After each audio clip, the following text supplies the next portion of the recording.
ಪ್ರಿಯ ವೀಕ್ಷಕರೇ, ನಿಮಗೆಲ್ಲ ಕೀಳಂಬಿ next YouTube ಚಾನಲ್ಗೆ ಸ್ವಾಗತ.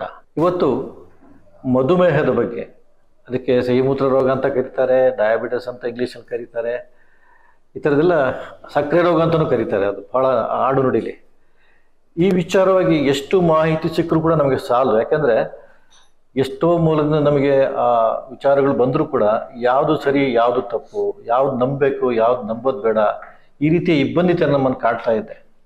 ಹಾಗಾಗಿ ನಾವು ಮಧುಮೇಹ ತಜ್ಞರನ್ನೇ ಭೇಟಿ ಮಾಡಿ ಅವರೊಂದಿಗೆ ಚರ್ಚೆ ಮಾಡಿ ಈ ಸಕ್ಕರೆ ರೋಗ ಅಥವಾ ಮಧುಮೇಹ ಅಂದ್ರೇನು, ಹೇಗೆ ಬರುತ್ತೆ, ಇದರ ಬಗ್ಗೆ ನಮ್ಮ ಕೀಳಂಬಿ ನೆಕ್ಸ್ಟ್ ಯೂಟ್ಯೂಬ್ ವೀಕ್ಷಕರಿಗೆ ಮಾಹಿತಿ ಕೊಡೋದು ನಮ್ಮ ಉದ್ದೇಶ. ಆ ದೃಷ್ಟಿಯಿಂದ ಇವತ್ತು ಡಾಕ್ಟರ್ KR ರವೀಶ್ ಅವರು ನಮ್ಮೊಂದಿಗಿದ್ದಾರೆ.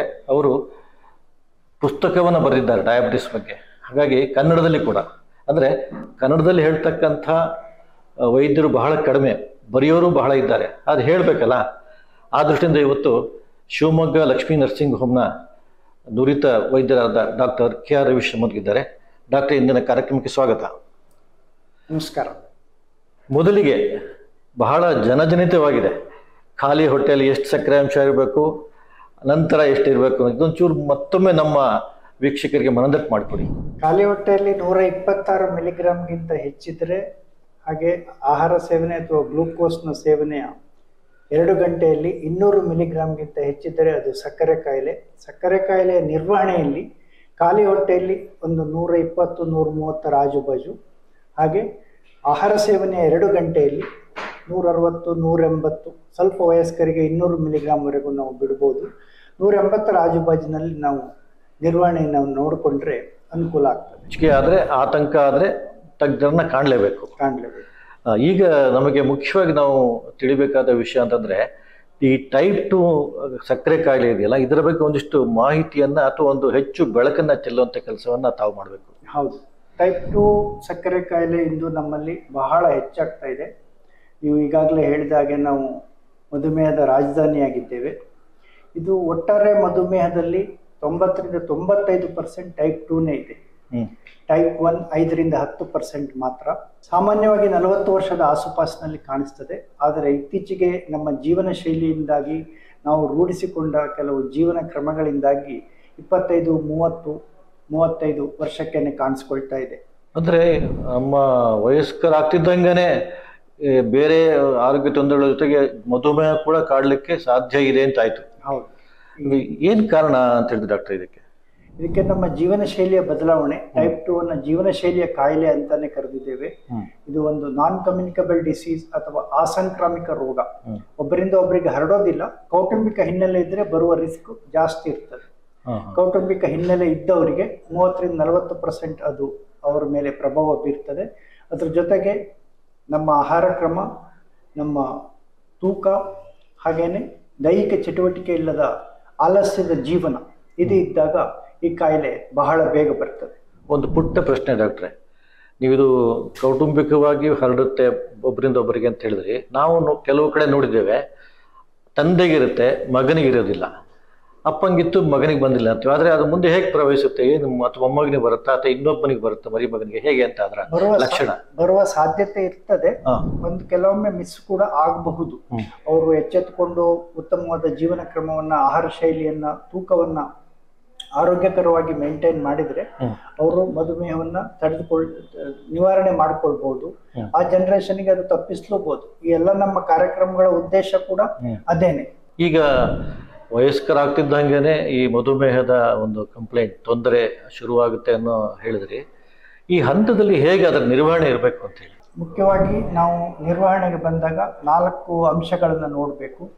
ಒಂದು ಪಥ್ಯದ ಆಹಾರ ಕ್ರಮ, 2ನೇದು ವ್ಯಾಯಾಮ ಚಟುವಟಿಕೆಯ ಜೀವನ ಶೈಲಿ, 3ನೇದು ವೈದ್ಯರ ಸಲಹೆ ಮೇರೆಗೆ ಔಷಧಿ ಅಥವಾ ಮಾತ್ರೆ, ಅಗತ್ಯ ಬಿದ್ದಲ್ಲಿ ಇನ್ಸುಲಿನ್ ಇವುಗಳ ಬಳಕೆ, 4ನೇದು ನಿಯಮಿತವಾಗಿ ರಕ್ತದ ತಪಾಸಣೆ ನಡೆಸಿ ವೈದ್ಯರ ಸಲಹೆ ಮೇರೆಗೆ ಔಷಧಿ ಮಾತ್ರೆಗಳ ಅಥವಾ ಇನ್ಸುಲಿನ್ನ ಡೋಸ್ ಪ್ರಮಾಣದ ಹೊಂದಾಣಿಕೆ ಆಗಬೇಕು. ಯಾವುದೋ ಒಂದು ಡೋಸ್ ಇವತ್ತು ಬರ್ಕೊಟ್ಟಿದ್ದನ್ನ 3 ತಿಂಗಳು 6 ತಿಂಗಳು ತೆಗೆದುಕೊಳ್ಳೋದು, ಶುಗರ್ ಮಾತ್ರ 250-300 ಇರೋದು, ಅದು ಚಿಕಿತ್ಸೆ ಆಗೋದಿಲ್ಲ. ಚಿಕಿತ್ಸೆಗೆ ಈಗಾಗಲೇ ಹೇಳಿದಾಗೆ ಖಾಲಿ ಹೊಟ್ಟೆಯಲ್ಲಿ ಒಂದು 130 ಆಜುಬಾಜು, ಆಹಾರ ಸೇವನೆ 2 ಗಂಟೆಯಲ್ಲಿ ಒಂದು 180 ಆಜುಬಾಜಿಗೆ ಬರುವ ಹಾಗೆ ನಾವು ಚಿಕಿತ್ಸೆಯ ಔಷಧಿ ಅಥವಾ ಇನ್ಸುಲಿನ್ ಡೋಸನ್ನು ಪ್ರಮಾಣವನ್ನು ಹೊಂದಿಸ್ಕೊಳ್ತಾ ಹೋಗಬೇಕು. ಜೊತೆಗೆ ಪಥ್ಯದ ಆಹಾರ ಕ್ರಮ ಹಾಗೆ ವ್ಯಾಯಾಮ ಚಟುವಟಿಕೆ ಜೀವನ ಅದು ನಿರಂತರವಾಗಿ ಅವಿಭಾಜ್ಯ ಅಂಗವಾಗಿ ಚಿಕಿತ್ಸೆಯಲ್ಲಿ ನಿರಂತರವಾಗಿ ನಡೆದುಕೊಂಡು ಹೋದರೆ ಅಲ್ಲಿ ಅನುಕೂಲ ಆಗ್ತದೆ. ಈ ಪಥ್ಯ ಹೇಳಿದ್ರಲ್ಲ, ಅದನ್ನ ಹೇಗೆ ಚಾಚು ತಪ್ಪದೆ ಅನುಸರಿಸಬೇಕಾಗುತ್ತೆ ಅಂತ? ಪಥ್ಯ ಟೈಪ್ 2 ಡಯಾಬಿಟಿಸ್ನಲ್ಲಿ ತುಂಬ ಮುಖ್ಯವಾದ್ದು. ಇದು ನಮ್ಮ ಆರೋಗ್ಯಕರ ತೂಕವನ್ನು ಕಾಪಾಡಿಕೊಳ್ಳಲಿಕ್ಕೆ ಸಹಾಯ ಮಾಡ್ತದೆ ಹಾಗೂ ಔಷಧಿ ಮಾತ್ರೆಗಳು ಹಾಗೂ ಇನ್ಸುಲಿನ್ ಹೆಚ್ಚಾಗಿ ಕೆಲಸ ಮಾಡಲಿಕ್ಕೆ ಕೂಡ ಅನುಕೂಲವಾದ ಪರಿಸ್ಥಿತಿಯನ್ನು ಇದು ನಿರ್ಮಿಸಿಕೊಡ್ತದೆ. ಪಥ್ಯದಲ್ಲಿ ನಾವು ಮುಖ್ಯವಾಗಿ ನಾವೀಗ ನಮ್ಮ ಆಹಾರದಲ್ಲಿ ಕನಿಷ್ಠ 80ರಿಂದ 90% ಕಾರ್ಬೋಹೈಡ್ರೇಟೇ ಇದೆ. ಕಾರ್ಬೋಹೈಡ್ರೇಟ್ನ ಅಂಶವನ್ನು ಕಡಿಮೆ ಮಾಡಬೇಕು. ಅಟ್ಲೀಸ್ಟ್ 1/3 1/3 ಭಾಗದಷ್ಟನ್ನಾದರೂ ನಾವು ಕಡಿಮೆ ಮಾಡಿಕೊಳ್ಬೇಕು. ಸಿಹಿ ಪದಾರ್ಥಗಳನ್ನು ತಿನ್ನೋದು ಕಡಿಮೆ ಅಂತ ಹೇಳ್ತಿದ್ರೆ ಹೇಗೆ? ಸಿಹಿ ಪದಾರ್ಥಗಳನ್ನ ಬಿಟ್ಟು ಬಿಡಬೇಕು. ಇದನ್ನು ತಿನ್ನೋದ್ರಿಂದ ರಕ್ತದ ಗ್ಲೂಕೋಸ್ ಅಂಶ ಅದು ಜೀರ್ಣ ಆಗ್ಲಿಕ್ಕೆ ಬಹಳ ಸಮಯ ಹಿಡಿದೆ ತಕ್ಷಣದಲ್ಲಿ ಏರ್ತದೆ. ಆ ರೀತಿಯ ಗ್ಲೂಕೋಸ್ ಸ್ಪೈಕ್ಗಳನ್ನು ಕೂಡ ನಾವು ಅವಾಯ್ಡ್ ಮಾಡಬೇಕು. ಅದನ್ನು ಅವಾಯ್ಡ್ ಮಾಡ್ಬೇಕಂದ್ರೆ ನಾವು ಸಿಹಿ ಪದಾರ್ಥಗಳನ್ನ ಮುಟ್ಲೇಬಾರ್ದು. ಸಕ್ಕರೆ ಇರ್ಬೋದು, ಬೆಲ್ಲ ಇರ್ಬೋದು. ಕೆಲವರು ಬೆಲ್ಲ ತಿಂದ್ರೆ ಅಡ್ಡಿಲ್ಲ, ಸಕ್ಕರೆ ಬೇಡ, ಸಕ್ಕರೆ ತಿಂದ್ರೆ ಅಡ್ಡಿಲ್ಲ, ಬೆಲ್ಲ ಬೇಡ. ಈಗ ಇತ್ತೀಚೆಗೆ ಆರ್ಗ್ಯಾನಿಕ್ ಅಂತಾರೆ. ಯಾವ್ದು ತಿಂದ್ರು ಒಂದೇನೆ. ಅವುಗಳನ್ನ ನಾವು ಬಿಟ್ಟು ಬಿಡ್ಬೇಕು. ಕಾರ್ಬೋಹೈಡ್ರೇಟ್ ಅಂಶವನ್ನ ಕಡಿಮೆ ಮಾಡ್ತಾ ಹೋಗ್ಬೇಕು. ಈಗ ನಾವೊಂದು ಉದಾಹರಣೆಗೆ ಹೇಳುದಾದ್ರೆ, ಒಂದು ಪ್ಲೇಟ್ ಅಂತ ಇಟ್ಕೊಂಡ್ರೆ, ಮೀಡಿಯಂ ಸೈಜ್ ಪ್ಲೇಟು, ಅದರಲ್ಲಿ ಅರ್ಧ ಭಾಗದಷ್ಟನ್ನ ಕಾಯಿ ಪಲ್ಯ ತರಕಾರಿಯನ್ನ ಹಾಕ್ಬೇಕು. ಇನ್ನು ಉಳಿದ ಅರ್ಧ ಭಾಗದಲ್ಲಿ ಅದನ್ನ ಮತ್ತೆ ಸಮವಾಗಿ ಡಿವೈಡ್ ಮಾಡಿದ್ರೆ ಕಾಲು ಭಾಗದಲ್ಲಿ ನಮಗೆ ಇಷ್ಟವಾದ ಧಾನ್ಯ, ಅದು ರೈಸ್ ಇರ್ಬೋದು, ಅನ್ನ ಇರ್ಬೋದು, ರಾಗಿ ಇರ್ಬೋದು, ಜೋಳ ಇರ್ಬೋದು, ಗೋಧಿ ಇರ್ಬೋದು, ಅಥವಾ ಸಿರಿಧಾನ್ಯ ಇರ್ಬೋದು. ಮುಖ್ಯವಾಗಿ ನಾವು ಅರ್ಥ ಮಾಡಿಕೊಳ್ಬೇಕಾದ್ದು ಇವೆಲ್ಲವೂ ಕಾರ್ಬೋಹೈಡ್ರೇಟ್. ನಾನು ಅನ್ನ ತಿಂತಾ ಇಲ್ಲ, ರಾಗಿ ತಿಂತಾ ಇದ್ದೇನೆ, ಅಥವಾ ರಾಗಿ ತಿಂತಾ ಇಲ್ಲ, ಜೋಳ ತಿಂತಾ ಇದ್ದೇನೆ, ಒಬ್ಬೊಬ್ರು ಒಂದೊಂದು ಸಲಹೆ ಕೊಡ್ತಾರೆ ಸ್ನೇಹಿತರು. ಅದರಿಂದ ರೋಗಿ ಒಂದು ಸ್ವಲ್ಪ ಗೊಂದಲಕ್ಕೆ ಬೀಳ್ತಾನೆ. ಅದು ಆಗ್ಬಾರ್ದು. ಇದೆಲ್ಲವೂ ಅನ್ನ, ರಾಗಿ, ಜೋಳ, ಗೋಧಿ, ಸಿರಿಧಾನ್ಯ ಇವೆಲ್ಲ ಒಂದೇ ಗ್ರೂಪು. ಸ್ವಲ್ಪ ಸ್ವಲ್ಪ ಅನುಕೂಲಗಳು ಕೆಲವರಲ್ಲಿ ಇರ್ಬೋದು ಅಷ್ಟೇ. ಮುಖ್ಯವಾಗಿ ಇವು ಕಾರ್ಬೋಹೈಡ್ರೇಟ್. ಇವುಗಳನ್ನ ಕನಿಷ್ಠ 3 ಸರಿ ಹಾಕೊಳ್ಳೋನು 2 ಸರಿಗೆ ಬರಬೇಕು. 3 ಸರಿ ರೈಸ್ ಹಾಕೊಳ್ಳೋನು 2 ಸರಿ. ಪಾಲಿಶ್ ಕಡಿಮೆ ಇರೋ ರೈಸ್ ಆದ್ರೆ ಉತ್ತಮ. ಹಾಗೇನೆ 3 ಚಪಾತಿ ತಿನ್ನೋನು 2, 3 ಮುದ್ದೆ ತಿನ್ನೋನು 2, 1/3 ಅನ್ನ, 1/3 ಭಾಗವನ್ನ ನಾವು ಕಡಿತ ಮಾಡ್ಕೊಳ್ಬೇಕು. ಹಾಗಾದ್ರೆ ಜಾಸ್ತಿ ಮಾಡೋದು ಯಾವ್ದನ್ನ? ಕಾಳು, ಬೇಳೆ, ಹಸಿ ತರಕಾರಿಗಳು, ಹಾಗೇನೆ ಕೋಸುಂಬರಿ ಅಂತ ಹೇಳ್ತೀವಿ ನಾವು. ಕೋಸುಂಬರಿಯನ್ನು ಜಾಸ್ತಿ ಮಾಡ್ಕೊಳ್ಬಹುದು. ಮೊಟ್ಟೆ, ನಾನ್ ವೆಜ್ ಅನ್ನು ತೆಗೆದುಕೊಳ್ಬಹುದು. ಮೊಟ್ಟೆಯಲ್ಲಿ ಬಿಳಿಯ ಭಾಗವನ್ನು ತೆಗೆದುಕೊಳ್ಳುವುದು ಉತ್ತಮ. ಹಾಗೆ ನಾನ್ ವೆಜ್ ನಲ್ಲಿ ಫಿಶ್, ಮೀನು ಮೊದಲು, ನಂತರ ಕೋಳಿ, ನಂತರ ಉಳಿದ ಮಾಂಸಾಹಾರಗಳು. ಅದರಲ್ಲಿ ಚೆನ್ನಾಗಿ ಚರ್ಮ ತೆಗೆದದ್ದನ್ನು ಬಳಸಬೇಕು. ಹಾಗೂ ರೆಡ್ ಮೀಟ್ ಅಂತ ಹೇಳ್ತೇವೆ, ರೆಡ್ ಮೀಟ್ ಅನ್ನು ಆದಷ್ಟು ಕಡಿಮೆ ಬಳಸಬೇಕು. ಮುಖ್ಯವಾಗಿ ಸಂಸ್ಕರಿತ ಆಹಾರ, ಕ್ಯಾಲೋರಿಯುಕ್ತ ಆಹಾರ, ಹಾಗೆ ರೆಡಿಮೇಡ್ ಸ್ವೀಟ್ ಇವುಗಳನ್ನ ನಾವು ಕಡಿಮೆ ಮಾಡ್ಕೊಂಡು ತೆಗೆದುಕೊಳ್ಳೇಬಾರ್ದು. ಮಕ್ಕಳು ಹೆಚ್ಚು ಅದ್ರ ಬಗ್ಗೆ ಆಕರ್ಷಿತರಾಗಿರ್ತಾರೆ. ನೀವು ಹೇಳ್ದಂಗೆ ಸಂಸ್ಕೃತ ಆಹಾರ ಈಗ ಬೇಕರಿಲೆಲ್ಲ ಸಿಗುತ್ತೆ, ಫುಡ್ ರೆಡಿ ಆಗಿರೋದು. ಏನೋ ಮಾಡ್ಲಿಕ್ಕೆ ಆಗಲ್ಲ ಅಂತ ಹೇಳಿ ಮಕ್ಕಳಿಗೆ ರೆಡಿ ಮಾಡ್ಕೊಟ್ಬಿಡ್ತಾರೆ, ಎಲ್ಲ ಪ್ಯಾಕ್ ಮಾಡಿ ಸ್ಕೂಲಿಗೆ ಕೊಟ್ಬಿಡ್ತಾರೆ. ಈ ತರ ಒಂದು ಅನಾಹುತಗಳು ಕೂಡ ಆಗ್ಲಿಕ್ಕೆ ಸಾಧ್ಯಗಳಿರುತ್ತೆ. ಸ್ವಲ್ಪ ಆ ಪೇರೆಂಟ್ಸಿಗೆ ತಾವೇನು ಹೇಳ್ತೀರಾ ಅಂತ? ಹೌದು, ಮಕ್ಕಳಲ್ಲಿ ಮಧುಮೇಹ ಇದ್ದಾಗ, ಸಕ್ಕರೆ ಕಾಯಿಲೆ ಇದ್ದಾಗ ಟೈಪ್ 1 ಸಾಮಾನ್ಯವಾಗಿ ಅವ್ರನ್ನ ನಿಯಂತ್ರಿಸೋದು ಕಷ್ಟ ಆಗ್ತದೆ ಆಹಾರ ಕ್ರಮದಲ್ಲಿ. ಜೊತೆಗೆ ಇನ್ಸುಲಿನ್ ಬೇರೆ ಕೊಡ್ಬೇಕಾಗಿರ್ತದೆ ಅವರಿಗೆ. ಅವ್ರನ್ನ ನಿರ್ವಹಣೆ ಮಾಡೋದು ಸ್ವಲ್ಪ ಕಷ್ಟದ ಕೆಲಸನೇ. ಆದ್ರೆ ತಾಳ್ಮೆಯಿಂದ ಅದನ್ನ ನಾವು ಮಾಡ್ಕೊಂಡು ಹೋದ್ರೆ, ವೈದ್ಯರ ಸಲಹೆಯನ್ನು ಪಾಲಿಸಿದ್ರೆ ಅದು ಕಷ್ಟ ಆಗ್ಲಿಕ್ಕಿಲ್ಲ. ಡಾಕ್ಟ್ರೆ, ಒಂದು ಅರ್ಥ ಮಾಡ್ಕೊಂಡಿದ್ದನ್ನ ಹೇಳ್ತೀನಿ ಸ್ಪಷ್ಟವಾಗಿ ತಿಳ್ಕೊಳ್ಳೋ ದೃಷ್ಟಿಯಿಂದ. ಒಂದು ಸಾಮಾನ್ಯ ಪ್ಲೇಟ್ನಲ್ಲಿ ಅರ್ಧ ಭಾಗ ಕಾಯಿ ಪಲ್ಯ ಇರಬೇಕು, ಇನ್ನು ಕಾಲು ಭಾಗ ಅಂದ್ರೆ ಇನ್ನು ಅರ್ಧದಲ್ಲಿ ಕಾಲು ಭಾಗ ಕಾಳು, ಬೇಳೆ ಆ ಥರದ ಇದಿರ್ಬೇಕು. ಇನ್ನು ಕಾಲು ಭಾಗದಲ್ಲಿ ಅನ್ನದ ಕಾರ್ಬೋಹೈಡ್ರೇಟ್ ಅಷ್ಟಿರ್ಬೋದು, ಅಂಶ ಇರ್ಬೋದು. ಧಾನ್ಯಗಳನ್ನ ಬಳಸ. ಇದು ನಮ್ಮ ವೀಕ್ಷಕರು ಮನದಟ್ಟು ಮಾಡ್ಕೊಳ್ಳಿ ಅಂತ ಮತ್ತೊಮ್ಮೆ ನಿಮ್ಗೆ ಕೇಳಿದೆ. ಈಗ ಇನ್ನು ಸ್ವಲ್ಪ ಮುಂದುವರೆದ್ರೆ ನಾವೀಗ ಈ ದೈಹಿಕ ವ್ಯಾಯಾಮ ಕೂಡ ಇದಕ್ಕೆ ಬಹಳ ನಿಯಂತ್ರಣಕ್ಕೆ ಅನುಕೂಲ ಆಗುತ್ತೆ ಅನ್ನೋ ಮಾತನ್ನು ತಾವು ಹೇಳಿದ್ರಿ. ಅದು ಹೇಗೆ ನಿಯಂತ್ರಿಸ್ಬೋದು, ಅದ್ರ ಬಗ್ಗೆ ಒಂದಿಷ್ಟು ವಿವರ ಕೊಡ್ತೀರಾ ಅಂತ? ವ್ಯಾಯಾಮ ಚಟುವಟಿಕೆ ಜೀವನ ಮುಖ್ಯವಾಗಿ ಬೇಕೇ ಬೇಕು. ಇದು ಸಹ ಪಥ್ಯದ ಆಹಾರದಂತೆ ನಿರಂತರವಾಗಿ ನಡೆದುಕೊಂಡು ಹೋಗ್ಬೇಕು. ಒಂದಷ್ಟು ದಿನ ಮಾಡೋದು, ಒಂದಷ್ಟು ದಿನ ಬಿಡೋದು, ಇದು ನಡಿಬಾರ್ದು. ಇದರಿಂದ ನಮಗೆ ಆರೋಗ್ಯಕರ ತೂಕ ಹೊಂದಲಿಕ್ಕೆ ಸಹಾಯವಾಗ್ತದೆ. ಹಾಗೇನೆ ಔಷಧಿ, ಮಾತ್ರೆ, ಇನ್ಸುಲಿನ್ಗಳು ಒಳಗಡೆ ದೇಹದ ಒಳಗೆ ಉತ್ತಮವಾಗಿ ಕೆಲಸ ನಡೆಸಲಿಕ್ಕೆ ಸಹಾಯ ಆಗ್ತದೆ. ನಿತ್ಯವೂ ಕನಿಷ್ಠ 45ರಿಂದ 60 ನಿಮಿಷ ಅವರವರ ಸಾಮರ್ಥ್ಯಕ್ಕೆ ಅನುಗುಣವಾಗಿ ಅವರಿಗೆ ಇಷ್ಟವಾದ ವ್ಯಾಯಾಮ ಚಟುವಟಿಕೆಯನ್ನ ಮಾಡಲೇಬೇಕು. ಅದು ವಾಕಿಂಗ್ ಇರ್ಬೋದು, ಜಾಗಿಂಗ್ ಇರ್ಬೋದು, ಇನ್ನು ಸೈಕ್ಲಿಂಗ್ ಇರ್ಬೋದು, ಸ್ವಿಮ್ಮಿಂಗ್ ಇರ್ಬೋದು. ಮಧುಮೇಹದ ಜೊತೆಗೆ ಬೇರೆ ಇನ್ನೇನಾದ್ರೂ ತೊಂದರೆಗಳಿದ್ದಲ್ಲಿ, ಹೃದಯಕ್ಕೆ ಸಂಬಂಧಿಸಿದ್ದು ಅಥವಾ ಕೆಲವರಿಗೆ ಕಣ್ಣಿನ ತೊಂದರೆ, ಈ ರೀತಿಯ ಬೇರೆ ಯಾವುದೇ ಕಾಯಿಲೆಗಳು ಇಲ್ಲದಿದ್ದ ಪಕ್ಷದಲ್ಲಿ ಈ ಎಲ್ಲ ಚಟುವಟಿಕೆಗಳನ್ನು ಅವರು ಮಾಡ್ಕೊಂಡು ಹೋಗ್ಬೋದು. ಯಾವುದೇ ತೊಂದರೆ ಇದ್ದ ಪಕ್ಷದಲ್ಲಿ ವೈದ್ಯರ ಸಲಹೆ ಪಡೆದು ಯಾವುದು ಅನುಕೂಲ ಯಾವುದು ಬೇಡ ಅನ್ನೋದನ್ನು ನಿರ್ಧರಿಸಿ ಅದನ್ನು ಅವರು ಪ್ರತಿದಿನವೂ ಮಾಡಲಿಕ್ಕೆ ಮನಸ್ಸು ಮಾಡಬೇಕು. ಇನ್ನು ಈ ಔಷಧಿ ಉಪಚಾರಗಳ ಬಗ್ಗೆ ಕೂಡ ಬಹಳ ಎಚ್ಚರಿಕೆ ಬೇಕು, ಮತ್ತು ನಿಮ್ಮ ನಿರ್ದೇಶನ ಕೂಡ ಬೇಕಾಗುತ್ತೆ ನಮ್ಮ ವೀಕ್ಷಕರಿಗೆ. ಅವರು ಕುಟುಂಬದಲ್ಲಿ ಯಾರಾದರೂ ಆ ರೀತಿಯ ಮಧುಮೇಹ ಪೀಡಿತರಿದ್ರೆ ಅದ್ರ ಬಗ್ಗೆ ಸ್ವಲ್ಪ ತಿಳಿಸ್ಕೊಡಿ. ಔಷಧಿ ಮಾತ್ರೆಗಳಿಗೆ ಬಂದಾಗ ಈಗ ಸಕ್ಕರೆ ಕಾಯಿಲೆ ರೋಗ ನಿರ್ಧಾರ ಆಗಿ ಕನಿಷ್ಠ 1-2-3 ತಿಂಗಳಲ್ಲಿ ನಮ್ಮ ಒಂದು ಟಾರ್ಗೆಟ್ಗೆ ಅವರು ರಕ್ತದ ಸಕ್ಕರೆ ಅಂಶ ಬಂದಿಲ್ಲ ಅಂದಾಗ ನಮಗೆ ಔಷಧಿನೇ ದಾರಿ. ಮಾತ್ರೆಗಳನ್ನು ವೈದ್ಯರ ನಿರ್ದೇಶನದ ಮೇರೆಗೆ ತೆಗೆದುಕೊಳ್ಬೇಕಾಗ್ತದೆ. ಈ ಮಾತ್ರೆಗಳನ್ನು ಕೊಡುವಾಗ ನಾವು ಮುಖ್ಯವಾಗಿ 3 ಅಂಶಗಳನ್ನು ಗಮನಿಸ್ತೇವೆ. ಒಂದು, ಅದರಿಂದ ಆತನಿಗೆ ಲೋ ಶುಗರ್ ಆಗಬಾರ್ದು, ಅಂದ್ರೆ ರಕ್ತದ ಸಕ್ಕರೆ ಅಂಶ ಕಡಿಮೆ ಆಗಬಾರ್ದು. 70 ಮಿಲಿಗ್ರಾಮ್ಗಿಂತ ಕಡಿಮೆ ಹೋಗ್ಬಾರ್ದು.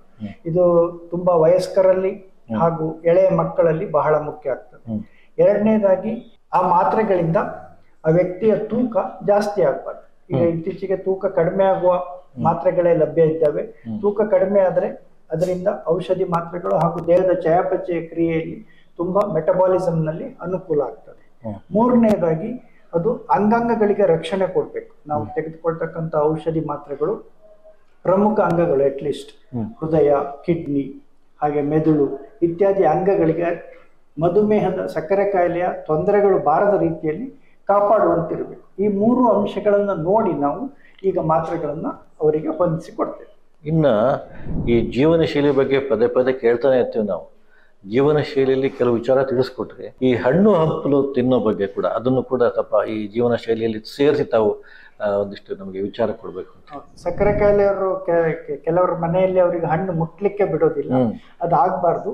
ಹುಳಿ ಜಾತಿಯ ಹಣ್ಣುಗಳು ಅಂತ ಹೇಳ್ತೇವೆ, ಸಿಟ್ರಸ್ ಫ್ರೂಟ್ಸ್, ಅವನ್ನ ಅವರು ದಿನಕ್ಕೆ 1 ತೆಗೆದುಕೊಳ್ಬಹುದು. ಅದು ಯಾವುದಂದ್ರೆ ಕಿತ್ತಳೆ, ಮೋಸಂಬಿ, ದಾಳಿಂಬೆ, ಹಾಗೆ ಸಣ್ಣ ಆಪಲ್ ಅರ್ಧ, ಹಾಗೇನೆ ಪೇರ್ಲೆ ಅಂತ ಪೇರ್ಲೆ ಇದೆ, ಪೇರ್ಲೆ ಅರ್ಧ ತಗೊಳ್ಬಹುದು. ಹಾಗೇನೆ ಒಂದು ಸಣ್ಣ ಪುಟ್ಟಬಾಳೆ ಅಥವಾ ಏಲಕ್ಕಿ ಬಾಳೆ ಅರ್ಧ ತಗೊಳ್ಬಹುದು. ಹಾಗೇನೆ 2 ಅಥವಾ 4 ಪೀಸ್ ಪಪ್ಪಾಯಿ ಅಥವಾ 2 ಅಥವಾ 4 ಪೀಸ್ ಕಲ್ಲಂಗಡಿ, ಇವುಗಳನ್ನ ತೆಗೆದುಕೊಳ್ಬಹುದು. ಇವನ್ನ ಊಟಕ್ಕೆ ಮೊದಲು ತಿಂದು ಊಟದಲ್ಲೂ ಸ್ವಲ್ಪ ಅವರು ಪ್ರಮಾಣವನ್ನು ಕಡಿಮೆ ಮಾಡಿದ್ರೆ ಅನುಕೂಲ ಜಾಸ್ತಿ. ಈಗ ಒಟ್ಟು ಟೈಪ್ 2 ಬಗ್ಗೆ ತಾವು ಸವಿರವಾಗಿ ಹೇಳಿದ್ರಿ. ಒಂದು ಸಂಕ್ಷಿಪ್ತವಾಗಿ ನಮ್ಮ ಕೇಳುಗರು ನೆನಪಲ್ಲಿ ಇಟ್ಕೊಳ್ಬೇಕು, ನಮ್ಮ ವೀಕ್ಷಕರು ನೆನಪಲ್ಲಿ ಇಟ್ಕೊಳ್ಬೇಕು, ಅದಕ್ಕೆ ತಾವು ಅವರಿಗೆ ಹೇಳಿ. ಟೈಪ್ 2 ನಲ್ಲಿ ಮುಖ್ಯವಾಗಿ ಪಥ್ಯ ಏನ್ ತಿಂತ ಇದ್ದೇವೆ, ಅದರ ಕಾರ್ಬೋಹೈಡ್ರೇಟ್ ಅಂಶ ಎಷ್ಟು, ಅದರ ಕ್ಯಾಲೋರಿ ಅಂಶ ಎಷ್ಟು, ನಾವು ಮನಸ್ಸಿಟ್ಟು ತಿನ್ಬೇಕು. ಮೈಂಡ್ಫುಲ್ ಈಟಿಂಗ್ ಅಂತ ಹೇಳ್ತೇವೆ, ಅದು ಬಹಳ ಮುಖ್ಯ. ಆಹಾರದ ಕಾರ್ಬೋಹೈಡ್ರೇಟ್ ಅಂಶ, ಆಹಾರದ ಕ್ಯಾಲೋರಿ ಅಂಶ, ಹಾಗೆ ಆರೋಗ್ಯಕರ ತೂಕ ಹೊಂದುವತ್ತ ಎಲ್ಲರೂ ಗಮನ ಕೊಡಬೇಕು. ಹಾಗೇನೆ ಔಷಧಿ ಮಾತ್ರೆಗಳನ್ನು ವೈದ್ಯರ ನಿರ್ದೇಶನದಂತೆ ತೆಗೆದುಕೊಂಡು ನಿಯಮಿತವಾಗಿ ಪರೀಕ್ಷೆಗೆ ಹೋಗಿ ಪ್ರಮಾಣವನ್ನು ಹೊಂದಾಣಿಕೆ ಮಾಡಿಕೊಂಡು ತಮ್ಮ ಮಧುಮೇಹದ ಗುರಿಯನ್ನು ಸಾಧಿಸಬೇಕು. ತುಂಬ ಸಂತೋಷ ಡಾಕ್ಟ್ರೆ. ಟೈಪ್ 2 ಬಗ್ಗೆ ಬಹಳ ಸವಿವರವಾಗಿ ನಮ್ಮ ವೀಕ್ಷಕರಿಗೆ ಮಾಹಿತಿ ಮಾಡಿಕೊಟ್ಟಿದ್ರ. ಇವತ್ತಿನ ಈ ಮಧುಮೇಹ ಕುರಿತ, ಸಕ್ಕರೆ ರೋಗ ಕುರಿತ ಮಾಹಿತಿ ನಮ್ಮ ವೀಕ್ಷಕರಿಗೆ ಬಹಳಷ್ಟು ಅನುಕೂಲ ಆಗಲಿ ಅನ್ನೋ ಆಶಯದೊಂದಿಗೆ ಇವತ್ತಿನ ಈ ಮಾತುಕತೆಯನ್ನು ಮುಗಿಸ್ತಾ ಇದ್ದೀವಿ. ನಮಸ್ಕಾರ. ಧನ್ಯವಾದಗಳು.